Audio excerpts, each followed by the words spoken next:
राधे राधे सभी को। आज के मेरे इस वीडियो में मैं आप सभी के लिए एक बहुत सुंदर कहानी लेकर किसी गांव में एक साहूकार था। उसके एक बेटा और एक बहू थी।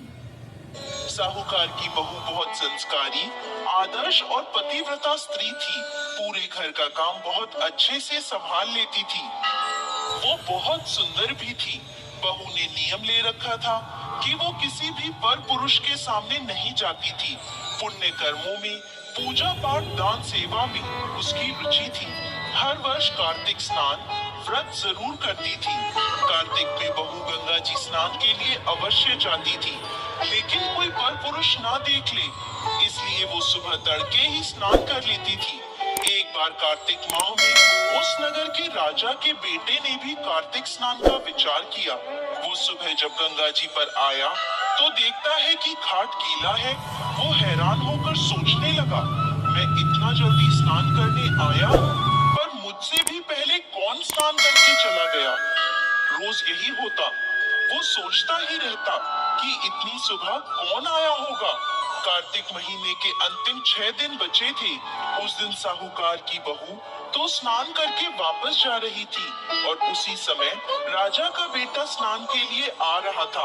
आवाज सुनकर बहू जल्दी जल्दी जाने लगी, लेकिन जल्दबाजी में वो अपनी माला और मोजड़ी वही घाट पर छोड़ गई।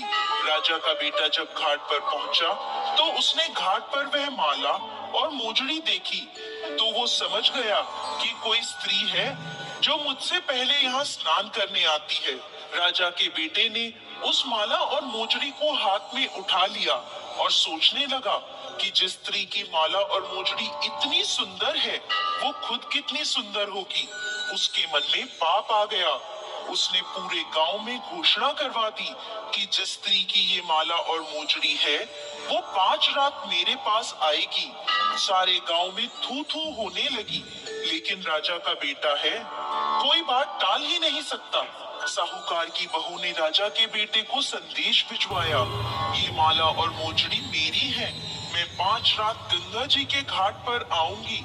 वहाँ मुझसे जो कहना है कह लो। साथ ही एक साक्षी ले आना जो यह साख भर सके कि मैं 5 रातों तक वहाँ आई थी। राजा के बेटे ने कहा, इस परम सुंदरी को तो बस मैं ही देखूंगा। और अपने साथ उसने एक सुवा को, बोलने वाले तोते को पिंजरे में बंद करके घाट के किनारे पेड़ पर टांग दिया और खुद वहां बैठकर उस स्त्री के सपने संजोने लगा।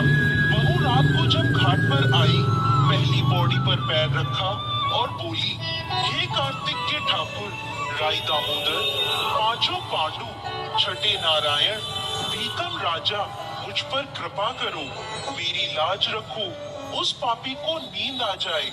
तभी राजा के बेटे को नींद आ गई। बहू नहा धोकर जाने लगी तो तोते से बोली, सुवा सुवा, तेरे गल डालूंगी हीरा, मेरी साख भरियो मेरे वीरा। सुवा यानी तोता बोला, कभी वीर भी साख भरता है। तो फिर से वह बोली, सुवा सुवा, सुबह तेरे पग घालूंगी नेवर, साख भरियो मेरे देवर। सुवा ने कहा, ठीक है भाभी, मैं तेरी साख रखूंगा। वो चली गई। तब राजा का बेटा हड़बड़ाकर उठा तो सुवा से पूछा, सुवा, वो आई थी क्या, कैसी थी?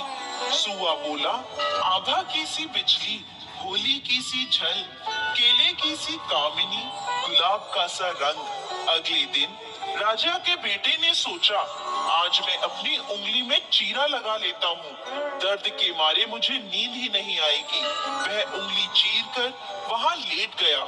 बहू आई और उसी तरह प्रार्थना करने लगी और राजकुमार को फिर से नींद आ गई। वो स्नान करके फिर चली गई। राजकुमार ने फिर तोते से पूछा तो उसने वो सारी बातें दोहरा दी। अगले दिन राजकुमार आंखों में मिर्ची डालकर बैठ गया। बहू आई, उसी तरह प्रार्थना करने लगी। भगवान के प्रभाव से राजकुमार को फिर से नींद आ गई। जब वह चली गई तब राजकुमार उठा और फिर से तोते से पूछा।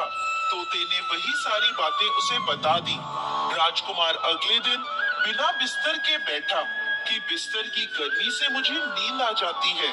बहू आई, प्रार्थना करी सुबह स्नान करके फिर से चली गई। राजकुमार फिर उठा, तोते से पूछा।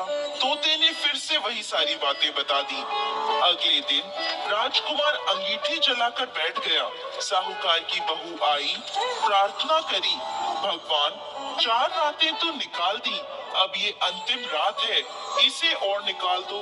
भगवान ने फिर उसकी बात रखी और राजकुमार को फिर से नींद आ गई। जब वह जाने लगी तो तोते से बोली, इस पापी को कह देना कि 5 रातें पूरी हो गई हैं। वो मेरी माला और मोजड़ी मेरे घर भिजवा दे।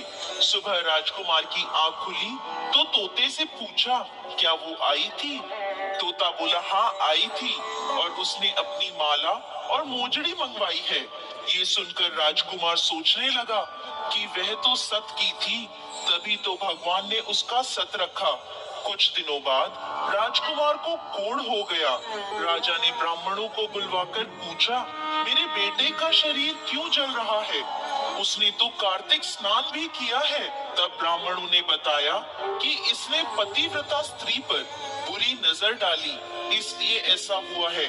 राजा ने जब इसका उपाय पूछा तो ब्राह्मणों ने कहा, जब ये उस साहूकार की बहू को धर्म की बहन बनाएगा और रोज उसके नहाए हुए जल से स्नान करेगा, तभी इसका ये कोढ़ ठीक हो सकता है।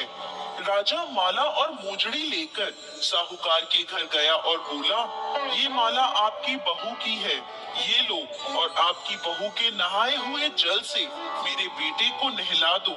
साहूकार बोला, महाराज, वो तो किसी पराये पुरुष का मुंह तक नहीं देखती, आप इसे इस नाली पर बिठा दीजिए।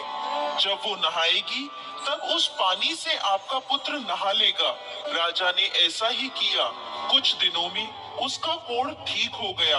हे पंच भीखू देवता, जैसे आपने साहूकार की बहू का सत रखा, वैसे ही सभी का सत रखना।